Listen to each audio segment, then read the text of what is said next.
नमस्कार, मैं दिशा पमेचा आप सभी का स्वागत करती हूँ आज इस क्लास में। हम बात करते आ रहे थे हमारे ग्रीन स्किल्स की और पिछली कक्षा में हमने बात करी थी कि हमारी जो ग्रीन इकोनॉमी है वो क्या होती है। तो अगर थोड़ा सा हम वापस से पिछली क्लास का रिवाइज करें तो ग्रीन इकोनॉमी के बारे में हमने क्या बोला था कि ऐसी कोई भी प्रणाली या कोई भी सिस्टम जहां पर आर्थिक विकास इकोनॉमिक डेवलपमेंट के साथ साथ में हमारे पर्यावरण को का भी ध्यान रखा जा रहा है, ऐसी सिस्टम को हम क्या बोलेंगे? ग्रीन इकोनॉमी बोलेंगे। हम वहां पर क्या क्या बात कर रहे थे कि ह्यूमन वेलबींग को भी ध्यान में रखा जाए, साथ ही में बायोडाइवर्सिटी को भी ध्यान में रखा जाए। हम इंसानों के फायदे के लिए कितने सारे काम कर रहे थे, लेकिन हमें ऐसे काम नहीं करने हैं जिनसे हमारे इन्वायरमेंट को नुकसान पहुंचे। चाहे हम एग्रीकल्चर करें तो ऐसे हमें नहीं करना है कि डिफॉरेस्टेशन करें, डिफॉरेस्टेशन करके हम बायोडाइवर्सिटी का लॉस कर दें, क्लाइमेट चेंज के लिए रिस्पॉन्सिबल हो जाए और साथ ही में हमारा जितना भी नेचुरल रिसोर्स है उसके ऊपर संकट मंडराने लगे। ऐसे काम हमें नहीं करने हैं। अगर हम क्या कर रहे हैं, हमारे नॉन रिन्यूएबल फॉसिल फ्यूल्स को कंज्यूम कर रहे हैं तो हमारे को उनको एफिशिएंटली यूज करना चाहिए। सबसे पहले तो हमारे को क्या करना है, हमारे को नॉन रिन्यूएबल रिसोर्सेज पे, कोल पे, पेट्रोल पे, डीजल पर अपनी निर्भरता कम करनी है। और अगर हम उनको कहीं यूज भी कर रहे हैं, उनको उपयोग में भी ला रहे हैं, तो उनको हमारे को बहुत ही कुशलता पूर्वक इस्तेमाल करना होगा, जिससे कि उनकी जो खपत है वो कम से कम हो सके और काफी कुशलता पूर्वक हो सके।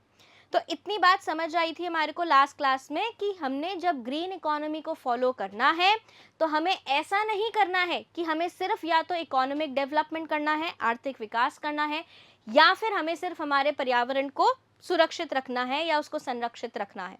हमें दोनों कामों को साथ में करना है। यही मकसद है एक ग्रीन इकोनॉमी का, हरित अर्थव्यवस्था का। अब हमने ये तो समझ लिया कि ग्रीन इकोनॉमी क्या होती है, लेकिन हमारा भारत कैसे इस ग्रीन इकोनॉमी की तरफ अग्रसर हो रहा है, इसके बारे में बात करना बहुत ज्यादा महत्वपूर्ण है।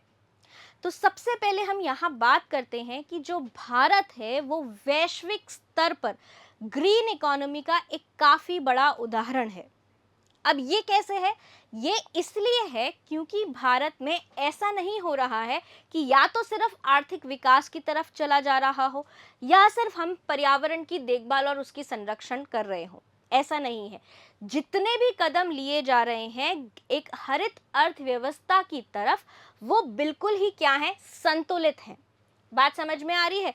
तो क्या हो रहा है यहाँ पर, हरित अर्थव्यवस्था और सतत विकास की दिशा में धीरे धीरे कदम उठाए जा रहे हैं, जो कि क्या है, संतुलित है, बैलेंस्ड है। कैसे बैलेंस्ड है कि हम हरित अर्थव्यवस्था को भी अपनाएं, साथ ही में हम कंटिन्यूअस डेवलपमेंट को भी साथ में लेकर चलें। यहाँ पर बात हो रही है कि हम इकोनॉमिक डेवलपमेंट भी कर रहे हैं, हम क्या कर रहे हैं, हमारा आर्थिक विकास तो कर ही रहे हैं, लेकिन इसके साथ साथ हम हमारे इन्वायरमेंट को, पर्यावरण को भी मद्देनजर रखते हुए चल रहे हैं, ध्यान में रखते हुए चल रहे हैं। ऐसा नहीं है कि हमारे को लैंड चाहिए, जमीन चाहिए, तो हमारे पेड़ काटे जा रहे, काटे जा रहे, काटे जा रहे, और अपनी ज़रूरतों के लिए उसके ऊपर या तो कृषि कर रहे हैं या हाउस होल्ड डोमेस्टिक इंफ्रास्ट्रक्चर बना रहे हैं या उद्योग बना रहे हैं, इंडस्ट्री बना रहे हैं। ऐसा नहीं है। हम क्या कर रहे हैं, अगर हम पेड़ काट रहे हैं तो हम दूसरी तरफ और क्या बना रहे हैं, दूसरी तरफ हम एक ग्रीन बेल्ट भी बना रहे हैं, जहां पर कि हम पौधारोपण करके हमारे जो वन है उनका क्या कर रहे हैं, उनको बहाल कर रहे हैं, उनको बढ़ा रहे हैं, उनको सुरक्षित रख रहे हैं। तो ये क्या हुआ, ये हुआ हमारी भारत में कि भारत कैसे हरित अर्थव्यवस्था की तरफ बढ़ रहा है।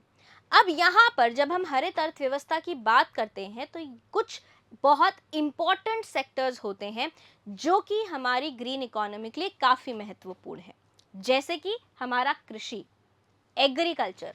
हम जब आगे बात करेंगे हमारे सेक्टर्स ऑफ ग्रीन इकोनॉमी के बारे में, तो आप ये देखेंगे कि जो एग्रीकल्चर है वो कितना ज़्यादा महत्वपूर्ण सेक्टर है ग्रीन इकोनॉमी का। अब महत्वपूर्ण क्यों है? हमारे भारत का जितना भी खाद्य पदार्थ आ रहा है वो कहाँ से आ रहा है? एग्रीकल्चर से आ रहा है, कृषि से आ रहा है। तो कृषि क्या है? हमारी ग्रीन इकोनॉमी का एक महत्वपूर्ण हिस्सा है। फिर हम बात करते हैं हमारे कंस्ट्रक्शन की, किसकी? निर्माण की। कंस्ट्रक्शन में क्या हो रहा है? बिल्डिंग्स बन रही हैं, रोड्स बन रहे हैं, ब्रिजेस बन रहे हैं, जिससे कि पूरा भारत आपस में वेल कनेक्टेड हो सके। बात समझ में आ रही है? तो ये जो कंस्ट्रक्शन है वो कैसा होना चाहिए? ग्रीन कंस्ट्रक्शन होना चाहिए। कैसा होना चाहिए? ग्रीन कंस्ट्रक्शन होना चाहिए, हरित निर्माण होना चाहिए। अब ये कैसे होगा? ये ऐसे होगा कि यहाँ पर जितना भी मटेरियल यूज किया जा रहा है वो कम से कम क्या करे? पोल्यूशन कॉज करे। कम से कम क्या करे? पोल्यूशन कॉज करे।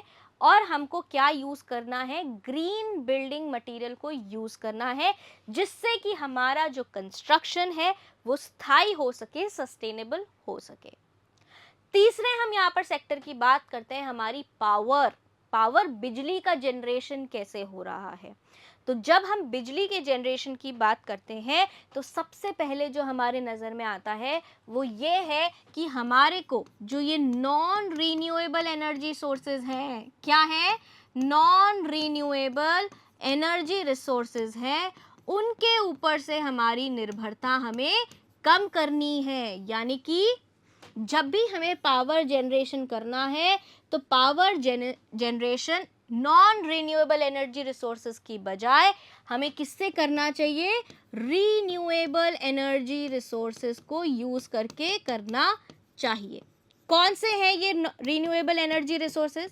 जरा याद करके बताइए, कौन कौन से हमारे नवीकरणीय ऊर्जा संसाधन हैं जो कि कभी खत्म नहीं होते और निरंतर हमारे को मिलते रहते हैं। सबसे पहला है हमारा सोलर एनर्जी। कौन सा है? सोलर एनर्जी, जिससे कि हम ऊर्जा का उत्पादन कर सकते हैं। फिर हमारे पास है कि पानी से हम बिजली बना सकते हैं, हाइड्रो इलेक्ट्रिक एनर्जी। फिर हमारे पास कौन सी है?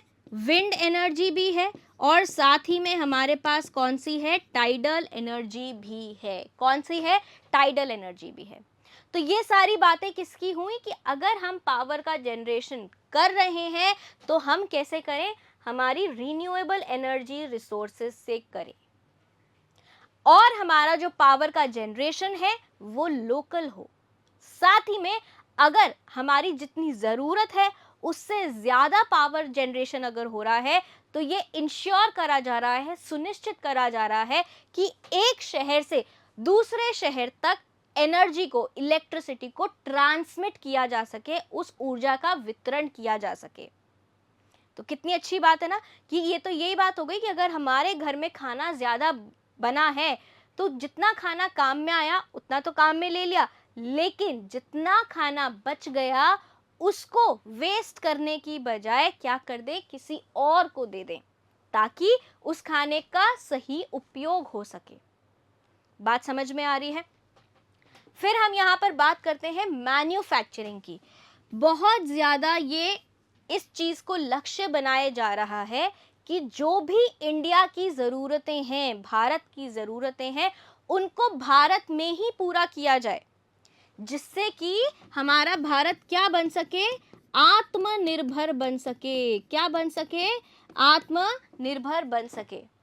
उसके बाद में हम बात करेंगे यहाँ पर ट्रांसपोर्ट की। तो ट्रांसपोर्ट की अभी हम बात कर रहे थे कि कैसे ट्रांसपोर्ट को ग्रीन ट्रांसपोर्टेशन बनाया जा रहा है, हरित परिवहन बनाया जा रहा है।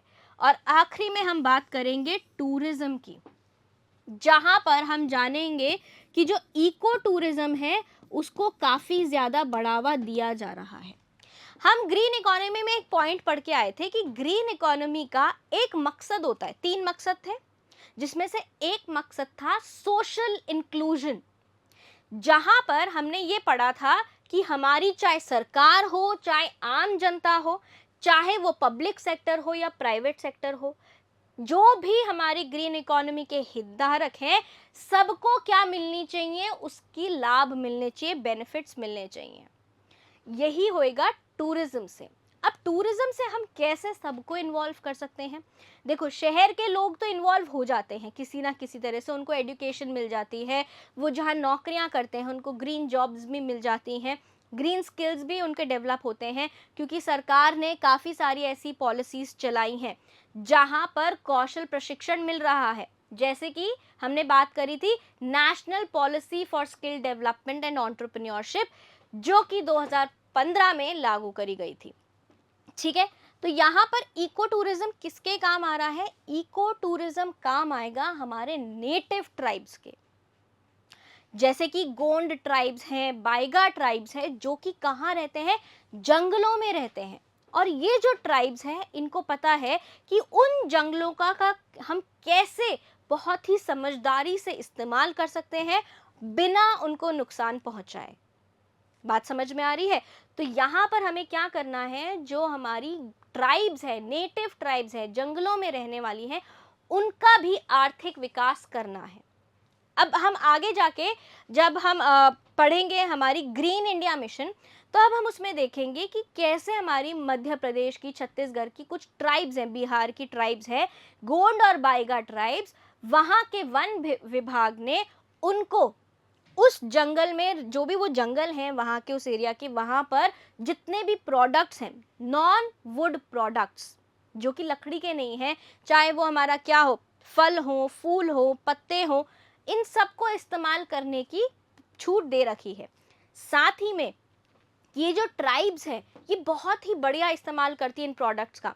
इनसे आप पढ़ेंगे कि कैसे ये फूलों से, जो आप पढ़ेंगे महुआ इकोनॉमी के बारे में, तो आप ये जानेंगे कि कैसे वो महुआ के फूलों से हलवा बनाते हैं, सब्जी बनाते हैं, खीर बनाते हैं, लड्डू बनाते हैं।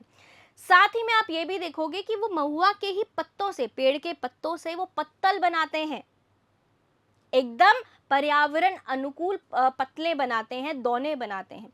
और साथ ही में जो फल होता है महुआ का, उससे वो क्या निकालते हैं? एक तेल निकालते हैं, जैव ईंधन निकालते हैं, जिसको वो इस्तेमाल करते हैं और बेचते भी हैं, जिससे कि उनका क्या होती है? आय बनती है, उनका आय का एक स्रोत बनता है। और इससे क्या होगा? उनको रोजगार तो मिल ही रहा है, साथ ही में उनका आर्थिक विकास भी हो रहा है। हम बात करेंगे इसके बारे में आगे। तो ये सब क्या है? ये हमारे कुछ ग्रीन इकोनॉमी के 6 बहुत ज़्यादा महत्वपूर्ण हिस्से हैं। इनके अलावा और भी हिस्से हैं जिनके बारे में हम बात करेंगे सेक्टर्स ऑफ ग्रीन इकोनॉमी में। बात समझ में आ रही है? तो ये क्या है? ये हमारे ज़्यादा महत्वपूर्ण जो हिस्से हैं उनके बारे में हमने बात करी। ठीक है भाई, इतना हो गया। अब हम यहाँ पर बात कर लेते हैं कि जब हम इंडिया में ग्रीन इकोनॉमी को स्थापित करने की बात कर रहे हैं, तो हम वो कर कैसे रहे हैं? भारत ऐसे कौन कौन से महत्वपूर्ण कदम उठा रहा है जिससे वो एक हरित अर्थव्यवस्था की तरफ अग्रसर हो रहा है? तो सबसे पहला जो यहाँ पे बहुत ही ज़्यादा ज़रूरी है, वो ये है कि अगर भारत में कोई भी रिन्यूएबल एनर्जी का प्रोजेक्ट चल रहा है और उसमें कोई भी हमारा जो फॉरेन इन्वेस्टर है, अगर वो उसमें निवेश करना चाहता है, तो वो अपनी 100% कैपिटल को बिना किसी सरकार की परमिशन के इन्वेस्ट कर सकता है। देखिए यहाँ पर नवीकरणीय ऊर्जा परियोजनाओं के लिए स्वचालित मार्ग के तहत 100% तक, 100% तक प्रत्यक्ष विदेशी निवेश की अनुमति दी गई है। क्या मतलब हुआ इसका? यहाँ पे इसका मतलब ये हुआ कि मान लीजिए ये हमारा इंडिया है, ठीक है, और ये कोई दूसरा देश है, ठीक है। अब यहाँ पर हमने मान लिया है कि ये इंडिया है और ये कोई दूसरा देश है, ठीक है।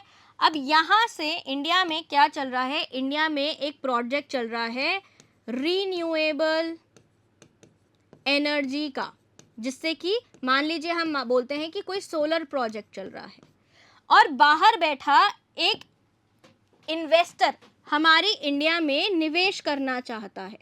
क्या चाहता है? भारत में निवेश करना चाहता है।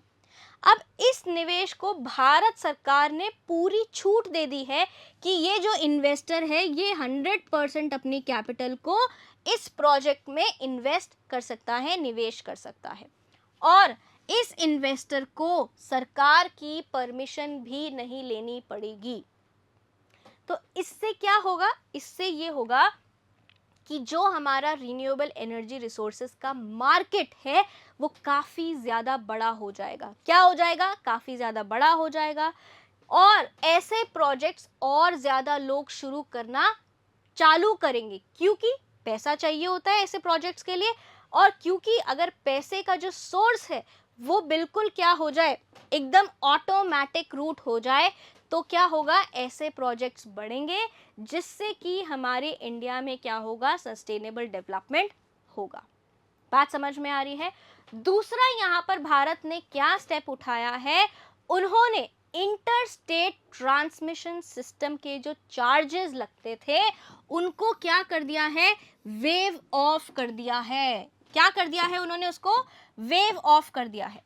वेव ऑफ का क्या मतलब है कि मान लीजिए अगर ये हमारा भारत है, ठीक है, इसके एक प्रदेश में यहाँ पर क्या प्रोड्यूस हो रही है, यहाँ पर उत्पाद हो रहा है सौर ऊर्जा का, सोलर एनर्जी का प्रोडक्शन हो रहा है। अब जितनी इस प्रदेश को सौर ऊर्जा चाहिए वो इसने काम में ले ली, लेकिन उसके बाद कुछ एक्स्ट्रा बची है और ये दूसरे प्रदेश को क्या करना चाहता है, वितरण करना चाहता है, वितरित करना चाहता है, ट्रांसमिट करना चाहता है। तो पहले इस ट्रांसमिशन पे क्या लगते थे, कुछ चार्जेस लगते थे। क्या लगते थे? कुछ चार्जेस लगते थे।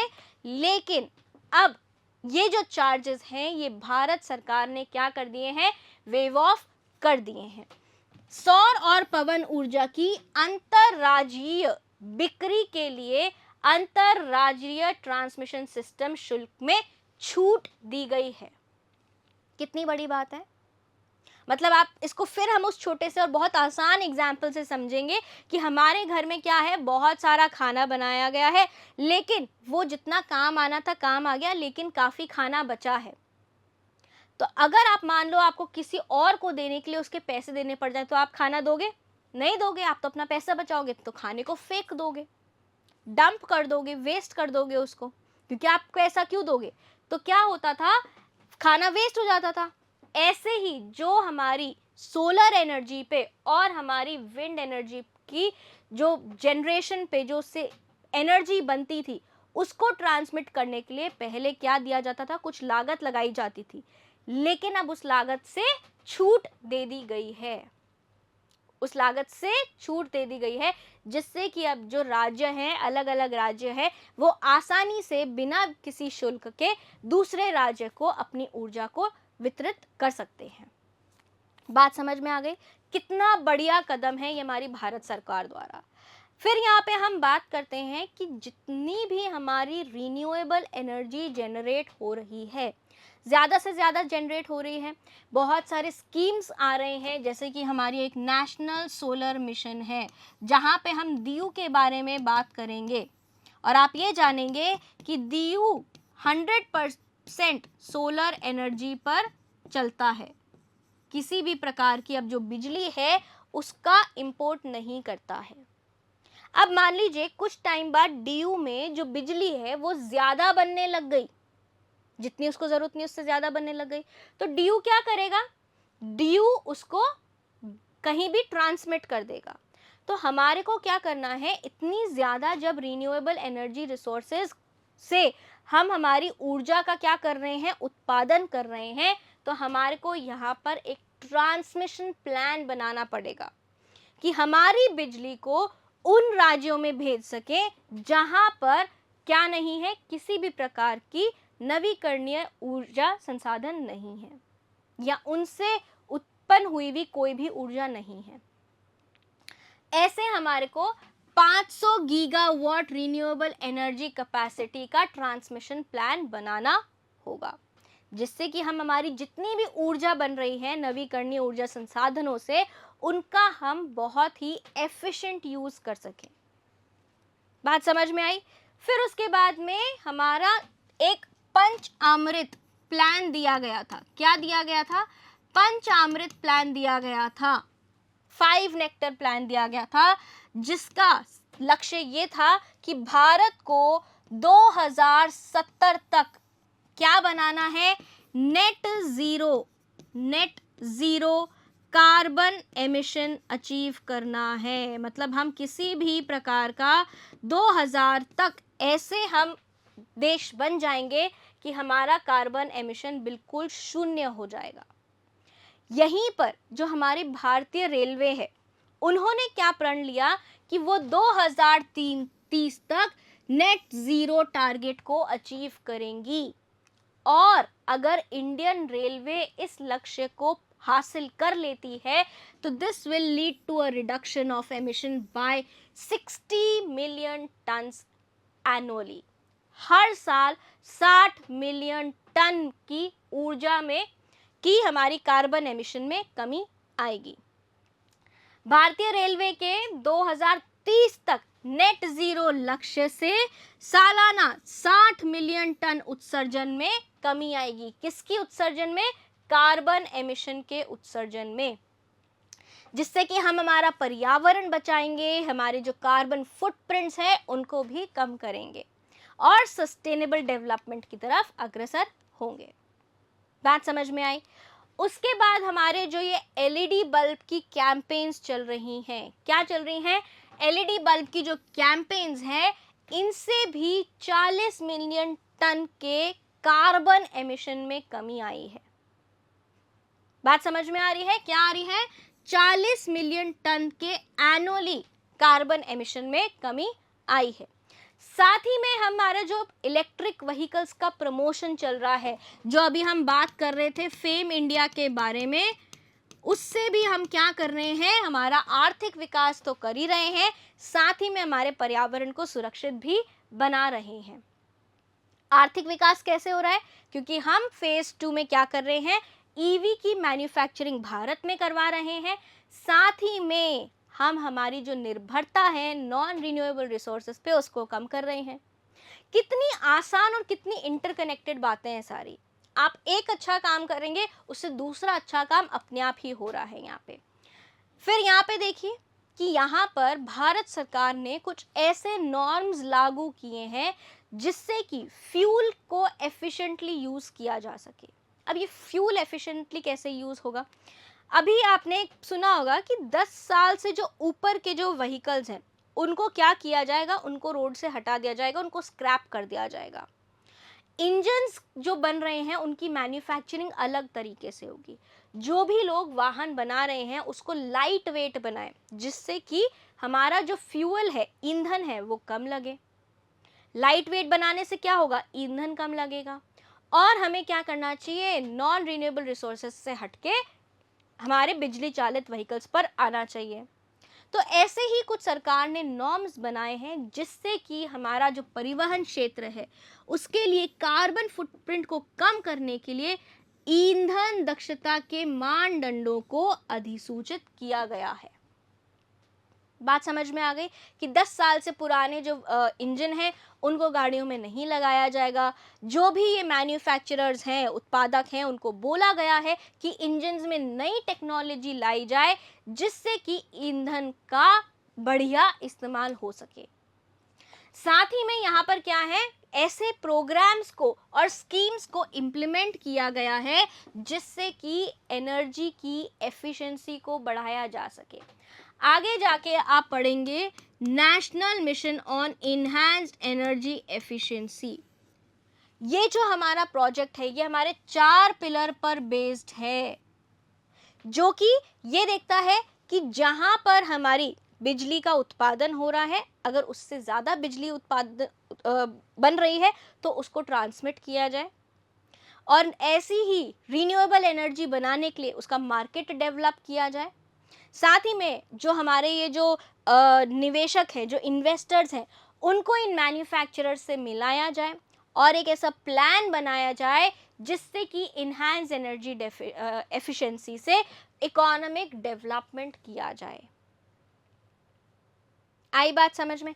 तो ये क्या है? ये एक मिशन है जो कि ये देखेगा कि हमारी जो एनर्जी एफिशिएंसी है वो बढ़े। जितनी भी ज़्यादा एनर्जी पैदा हो रही है उसका उपयोग कुशलतापूर्वक किया जाए। ऊर्जा दक्षता को बढ़ाने के लिए कार्यक्रमों और योजनाओं का कार्यान्वयन किया गया है। बात समझ में आ रही है? तो ऐसे ही काफ़ी सारे और भी स्कीम्स हैं जो हमारी भारत सरकार लेकर आ रही है, जिससे कि हम एक हरित अर्थव्यवस्था की तरफ अग्रसर हो सकें। अब हम बात करते हैं कि आखिर हमारा भारत क्यों हरित अर्थव्यवस्था को अपना रहा है।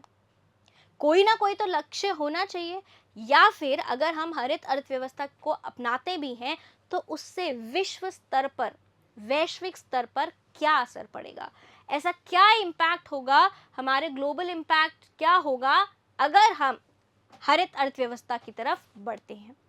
आप खुद सोच के बताओ कि अगर हम हमारी निर्भरता नॉन रिन्यूएबल रिसोर्सेज से हटाकर रिन्यूएबल रिसोर्सेज पे ले आए तो हमारा ग्रीन हाउस गैस का एमिशन कम होएगा। क्या होएगा? ग्रीन हाउस गैस के एमिशन में कमी आएगी। ग्रीन हाउस गैस के एमिशन में कमी आएगी तो ग्लोबल वार्मिंग कम होएगी। बात समझ में आ रही है? क्या कम होएगी? ग्लोबल वार्मिंग कम होएगी। इससे क्या होगा? तापमान बढ़ेगा नहीं, जो टेम्परेचर है वो बढ़ेगा नहीं, वो स्थिर रहेगा। और टेम्परेचर के बढ़ने से जो क्या हो रही थी, जो हमारे जो ग्लेशियर्स थे वो जो मेल्ट हो रहे थे वो नहीं होंगे तो हमारा जो वाटर लेवल है, सी वाटर लेवल है, उसमें वृद्धि नहीं आएगी। यही होएगा। क्या होएगा? ग्लेशियरों के पिघलने से और परिणाम स्वरूप समुद्र के स्तर में वृद्धि को रोका जा सकेगा। कितना बड़ा ये इफेक्ट है। हमने बात करी थी कि जब जो हमारा रिलेशनशिप है पर्यावरण के साथ में वो कुछ असर डालता है, जहां पर हमने बात करी थी कि नेचुरल डिजास्टर्स आ रहे हैं, कैलामिटीज आ रही हैं, साथ ही में एसिड रेन हो रहा है, ग्लोबल वार्मिंग हो रहा है, पॉल्यूशन हो रहा है, इन सभी के बारे में हमने बात करी थी। तो जब हम सस्टेनेबल डेवलपमेंट को अपनाएंगे, हरित अर्थव्यवस्था को अपनाएंगे, तो ये सारे कामों में क्या होगी? कमी होगी। तो सबसे पहले क्या होएगा? हमारी ग्रीन हाउस गैस का एमिशन कम होएगा, जिससे कि ग्लेशियर्स मेल्ट नहीं होंगे और वाटर लेवल में कमी आएगी। साथ ही में यहाँ पर क्या होएगा? क्लाइमेट चेंज कम होएगा। क्लाइमेट चेंज कम होएगा। साथ ही में क्या होगा? जो क्रॉप प्रोडक्शन में बदलाव आ रहे थे, क्योंकि कभी भी बारिश पड़ रही थी तो उसकी वजह से पूरी की पूरी फसल खराब हो रही थी, तो क्रॉप प्रोडक्शन में जो वेरिएशन आ रहे थे वो कम होंगे। साथ ही में जो हमारे क्लाइमेटिक डिजास्टर्स थे, चाहे आप बाढ़ की बात कर लो, आप भूकंप की बात करो, आप भूस्खलन की बात करो, क्योंकि इतनी ज़्यादा माइनिंग होती है कि भूस्खलन, लैंडस्लाइड्स हो जाते हैं, भूकंप आने लगते हैं, इन सभी में कमी आएगी। क्लाइमेटिक डिजास्टर्स, तूफानों में कमी आएगी। जलवायु परिवर्तन में, फसल उत्पादन में जो भिन्नता है और जलवायु आपदाओं में रोकथाम होगी। बहुत बड़ा इम्पैक्ट है ये। साथ ही में क्या होगा? यहाँ पर जो हमारी लड़ाई है ग्लोबल वार्मिंग के अगेंस्ट, डेजर्टिफिकेशन के अगेंस्ट, हमारी जो जैव विविधता का हमारा क्या हो रहा है? लॉस हो रहा है, उसके अगेंस्ट हमारी लड़ाई और ज्यादा मजबूत हो जाएगी। बात समझ में आ रही है? जैव विविधता का यहाँ पे लॉस कैसे हो रहा है? बायोडाइवर्सिटी हमारी लॉस कैसे हो रही है? क्योंकि हम क्या कर रहे हैं? बहुत ज्यादा डिफॉरेस्टेशन कर रहे हैं। डिफॉरेस्टेशन मतलब पेड़ों को काटे जा रहे हैं, जंगलों को काटे जा रहे हैं। क्यों काटे जा रहे हैं? क्योंकि हमारे को रिसोर्सेज चाहिए।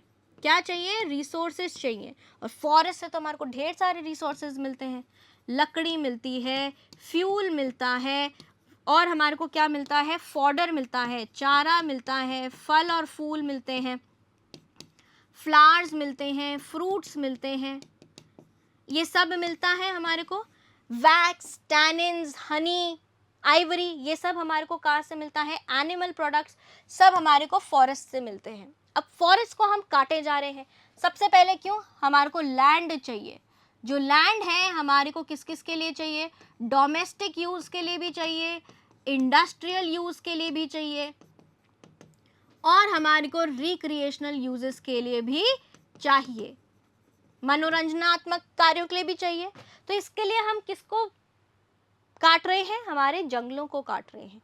जंगलों को काटने की वजह से क्या हो रहा है? क्लाइमेट में चेंज आ रहा है, क्योंकि जंगल हमारे क्या है? लंग्स है। क्लाइमेट में चेंज आ रहा है, गर्मी बढ़ती जा रही है, हमारी जो मिट्टी है उसका कटाव हो रहा है, सॉइल इरोजन हो रहा है, ऊपर की जो उपजाऊ परत होती है मिट्टी की वो खोती चली जा रही है।